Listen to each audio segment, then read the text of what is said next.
Hi friends, ಇವತ್ತು ನಾನು ಡಿಸೈನಲ್ಲಿ steamed chicken samosa ಮಾಡೋದು ಹೇಗೆ ಅಂತ ತೋರಿಸ್ತೇನೆ. ಈ ವಿಡಿಯೋ ಮಾಡಿ 2 ತಿಂಗಳಾಯಿತು. ನಾನು ಶೇರ್ ಮಾಡೋದೇ ಬೇಡ ಅಂತ ಇದ್ದೆ. ನಾನು ಯಾಕೆ ಹೀಗೆ ಹೇಳಿದೆ, ಇದರಲ್ಲಿ ಏನು ರಾಂಗ್ ಆಯಿತು ಮತ್ತು ಹೇಗೆ ಸರಿಪಡಿಸೋದು ಅಂತ ಕೊನೆಯಲ್ಲಿ ಹೇಳ್ತೇನೆ. ಅದಕ್ಕೂ ಮುಂಚೆ ನೀವು ಇನ್ನೂ ಕೂಡ ನನ್ನ ಚಾನಲ್ ಸಬ್ಸ್ಕ್ರೈಬ್ ಮಾಡಿಲ್ಲ ಅಂದರೆ ಸಬ್ಸ್ಕ್ರೈಬ್ ಮಾಡಿ ಮತ್ತು ಪಕ್ಕದಲ್ಲಿರೋ ಬೆಲ್ ಐಕಾನ್ ಅನ್ನು ಪ್ರೆಸ್ ಮಾಡಿ. ಒಂದು ಚಿಕ್ಕ ಬೌಲ್ಗೆ 1 ಟೀ ಸ್ಪೂನ್ ಶುಗರ್ ಮತ್ತು ಅರ್ಧ ಕಪ್ ಉಗುರು ಬೆಚ್ಚಗಿನ ನೀರು ಹಾಕಿ ಮಿಕ್ಸ್ ಮಾಡಿ. ಇವಾಗ ಇದಕ್ಕೆ 1 ಟೀ ಸ್ಪೂನ್ ಈಸ್ಟ್ ಹಾಕಿ ಮಿಕ್ಸ್ ಮಾಡಿ. ಇನ್ನು ಇದಕ್ಕೆ ಮುಚ್ಚಳ ಹಾಕಿ 10 ನಿಮಿಷ ಬಿಸಿ ಇರುವ ಪ್ಲೇಸಲ್ಲಿ ಆ್ಯಕ್ಟಿವೇಟ್ ಆಗೋಕ್ಕೆ ಇಡಬೇಕು. 10 ನಿಮಿಷ ಆಯಿತು. ಇಲ್ಲಿ ನೋಡಿ, ಚೆನ್ನಾಗಿ ಆ್ಯಕ್ಟಿವೇಟ್ ಆಗಿದೆ. ಇನ್ನು ಒಂದು ಬೌಲ್ಗೆ 2 ಕಪ್ ಮೈದಾ ಹಿಟ್ಟು ಮತ್ತು 1/2 ಟೀ ಸ್ಪೂನ್ ಉಪ್ಪು ಹಾಕಿ ಮಿಕ್ಸ್ ಮಾಡಿ. ಇವಾಗ ಇದಕ್ಕೆ ಈಸ್ಟ್ ನೀರನ್ನು ಹಾಕಿ ಮಿಕ್ಸ್ ಮಾಡಿ.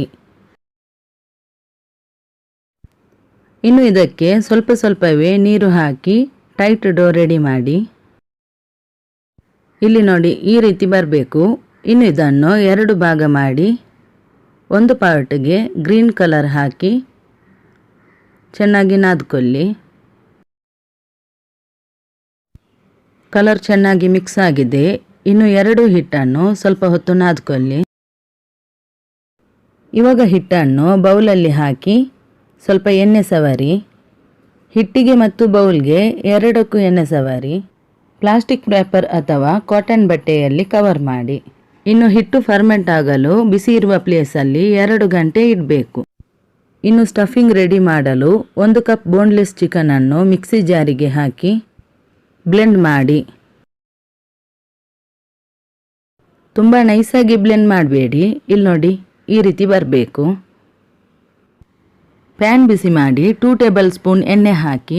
ಎಣ್ಣೆ ಬಿಸಿಯಾದ ಮೇಲೆ ಚಿಕ್ಕದಾಗಿ ಕಟ್ ಮಾಡಿದ 1 ಟೇಬಲ್ ಸ್ಪೂನ್ ಕಾಯಿಮೆಣಸು, 1 ಟೀ ಸ್ಪೂನ್ ಕರಿಬೇವು ಮತ್ತು 1 ಟೇಬಲ್ ಸ್ಪೂನ್ ಕ್ಯಾಪ್ಸಿಕಮ್ ಹಾಕಿ ಲೋ ಫ್ಲೇಮಲ್ಲಿ 2 ನಿಮಿಷ ಫ್ರೈ ಮಾಡಿ.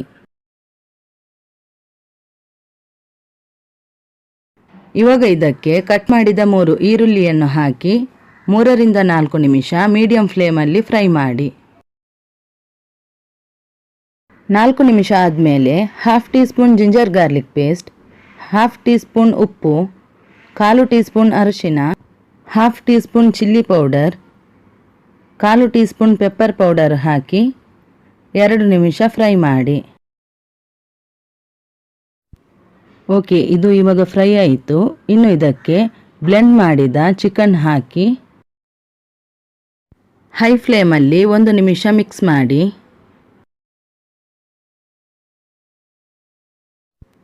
ಎಲ್ಲನೂ ಚೆನ್ನಾಗಿ ಮಿಕ್ಸ್ ಆಯಿತು. ಇನ್ನು ಇದಕ್ಕೆ 1/4 ಕಪ್ ನೀರು ಹಾಕಿ ಮಿಕ್ಸ್ ಮಾಡಿ. ಇನ್ನು ಇದನ್ನು ಮುಚ್ಚಳ ಹಾಕಿ 5 ನಿಮಿಷ ಲೋ ಫ್ಲೇಮಲ್ಲಿ ಕುಕ್ ಮಾಡಿ.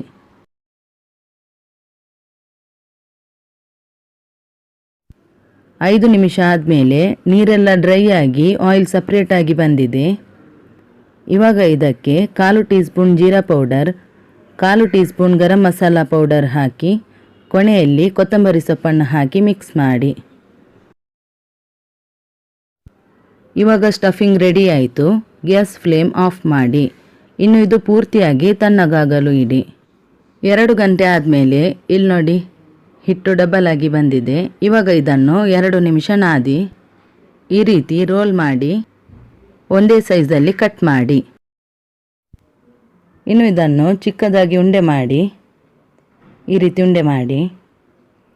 ಇಲ್ಲಿ ನಾನು 1 ಟೇಬಲ್ ಸ್ಪೂನ್ ಮೈದಾ ಹಿಟ್ಟಿಗೆ ಸ್ವಲ್ಪ ನೀರು ಹಾಕಿ ಗಮ್ ರೆಡಿ ಮಾಡಿದ್ದೇನೆ. ಸ್ವಲ್ಪ ಮೈದಾವನ್ನು ಸ್ಪ್ರಿಂಕಲ್ ಮಾಡಿ ಗ್ರೀನ್ ಕಲರ್ ಉಂಡೆಯನ್ನು ಮೀಡಿಯಂ ಸೈಜಲ್ಲಿ ಲಟ್ಟಿಸಿ. ಇಲ್ಲಿ ನೋಡಿ, ಇಷ್ಟು ದೊಡ್ಡದಾದರೆ ಸಾಕು. ಇನ್ನು ವೈಟ್ ಉಂಡೆಯನ್ನು ಸ್ವಲ್ಪ ಚಿಕ್ಕದಾಗಿ ಲಟ್ಟಿಸಿ. ಇಲ್ಲಿ ನೋಡಿ, ಇಷ್ಟು ಚಿಕ್ಕದಾದರೆ ಸಾಕು. ಇನ್ನು ಗ್ರೀನ್ ಕಲರ್ ಚಪಾತಿಯ ಮೇಲೆ ವೈಟ್ ಚಪಾತಿ ಇಟ್ಟು ಈ ರೀತಿ ಲಟ್ಟಿಸಿ. ತೆಳುವಾಗಿ ಲಟ್ಟಿಸಬೇಕು. ಇನ್ನು ಇದನ್ನು ಫ್ಲಿಪ್ ಮಾಡಿ ಈ ರೀತಿ ಫೋಲ್ಡ್ ಮಾಡಿ. ಫೋಲ್ಡ್ ಮಾಡಿ ಆದಮೇಲೆ ಫ್ಲಿಪ್ ಮಾಡಿ.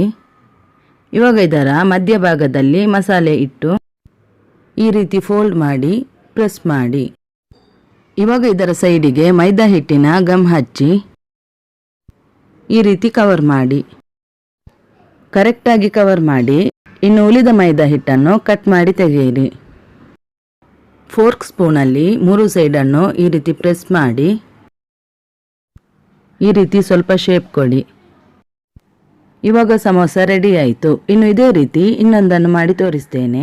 ಇವಾಗ ವೈಟ್ ಚಪಾತಿಯ ಮೇಲೆ ಗ್ರೀನ್ ಚಪಾತಿ ಇಟ್ಟು ತೆಳುವಾಗಿ ಲಟ್ಟಿಸಿ ಫ್ಲಿಪ್ ಮಾಡಿ ಕರೆಕ್ಟಾಗಿ ನೋಡಿ ಈ ರೀತಿ ಫೋಲ್ಡ್ ಮಾಡಿ. ಇನ್ನೊಮ್ಮೆ ಫ್ಲಿಪ್ ಮಾಡಿ ಮಧ್ಯಭಾಗದಲ್ಲಿ ಮಸಾಲೆ ಹಾಕಿ 3 ಸೈಡಿಗೂ ಗಮ್ ಹಚ್ಚಿ ಫೋಲ್ಡ್ ಮಾಡಿ ಈ ರೀತಿ ಪ್ರೆಸ್ ಮಾಡಿ. ಇವಾಗ 3 ಸೈಡ್ ಕೂಡ ಈ ರೀತಿ ಕವರ್ ಮಾಡಿ. ಕರೆಕ್ಟಾಗಿ ಕವರ್ ಮಾಡಿ. ಉಳಿದ ಮೈದಾ ಹಿಟ್ಟನ್ನು ಕಟ್ ಮಾಡಿ ತೆಗೆದು ಫೋರ್ಕ್ ಸ್ಪೂನಲ್ಲಿ ಪ್ರೆಸ್ ಮಾಡಿ ಈ ರೀತಿ ಶೇಪ್ ಕೊಡಿ. ಇವಾಗ ಸಮೋಸ ರೆಡಿ ಆಯಿತು. ಇದೇ ರೀತಿ ಎಲ್ಲ ಸಮೋಸವನ್ನು ರೆಡಿ ಮಾಡಿ. ಇನ್ನು ಇದನ್ನು ಬೇಕ್ ಮಾಡೋದು ಹೇಗೆ ಅಂತ ಹೇಳ್ತೇನೆ. ನೀವಿದನ್ನು ಓವನಲ್ಲಿ ಇಲ್ಲಾಂದರೆ ಕುಕ್ಕರಿಗೆ ಉಪ್ಪು ಹಾಕಿ ಬೇಕ್ ಮಾಡಿ. ಇಲ್ಲಿ ನಾನು ಸ್ಟೀಮರ್ಗೆ ನೀರು ಹಾಕಿ ಸ್ಟೀಮ್ ಮಾಡಿದ್ದು ಸ್ವಲ್ಪನೂ ಟೇಸ್ಟ್ ಆಗಲಿಲ್ಲ. ಇದಕ್ಕೆ ಈಸ್ಟ್ ಹಾಕಿರೋದ್ರಿಂದ ಈ ರೀತಿ ಮಾಡಿದರೆ ಅಷ್ಟು ಒಳ್ಳೆದಾಗಲ್ಲ. ನೀವಿದನ್ನು ಓವನಿನಲ್ಲಿ ಮಾಡೋದಾದ್ರೆ 200 ಡಿಗ್ರಿಯಲ್ಲಿ 5 ನಿಮಿಷ ಪ್ರೀ ಹೀಟ್ ಮಾಡಿ ಮತ್ತು 200 ಡಿಗ್ರಿಯಲ್ಲಿ 15ರಿಂದ 20 ನಿಮಿಷ ಬೇಕ್ ಮಾಡಿ. ಕುಕ್ಕರಿನಲ್ಲಿ ಉಪ್ಪು ಹಾಕಿ ಬೇಕ್ ಮಾಡೋದಾದ್ರೆ 30ರಿಂದ 35 ನಿಮಿಷ ಲೋ ಫ್ಲೇಮಲ್ಲಿ ಬೇಕ್ ಮಾಡಿ. ನೀವಿದನ್ನು ಸ್ಟೀಮ್ ಮಾಡಬೇಡಿ, ನನಗಂತೂ ಸ್ವಲ್ಪನೂ ಇಷ್ಟ ಆಗಲಿಲ್ಲ. ನೋಡಿದ್ರಲ್ಲ ಫ್ರೆಂಡ್ಸ್, ನಾನು ಮಾಡಿದ ಈ ವಿಡಿಯೋ ನಿಮಗೆ ಇಷ್ಟ ಆದರೆ ಲೈಕ್ ಮಾಡಿ, ಶೇರ್ ಮಾಡಿ ಮತ್ತು ಸಬ್ಸ್ಕ್ರೈಬ್ ಮಾಡಿ. ನಾನು ಮಾಡೋ ಹೊಸ ವಿಡಿಯೋ ನೋಟಿಫಿಕೇಶನ್ ನಿಮಗೆ ಮೊದಲು ಸಿಗಲು ಪಕ್ಕದಲ್ಲಿರೋ ಬೆಲ್ ಐಕಾನ್ ಅನ್ನು ಪ್ರೆಸ್ ಮಾಡಿ.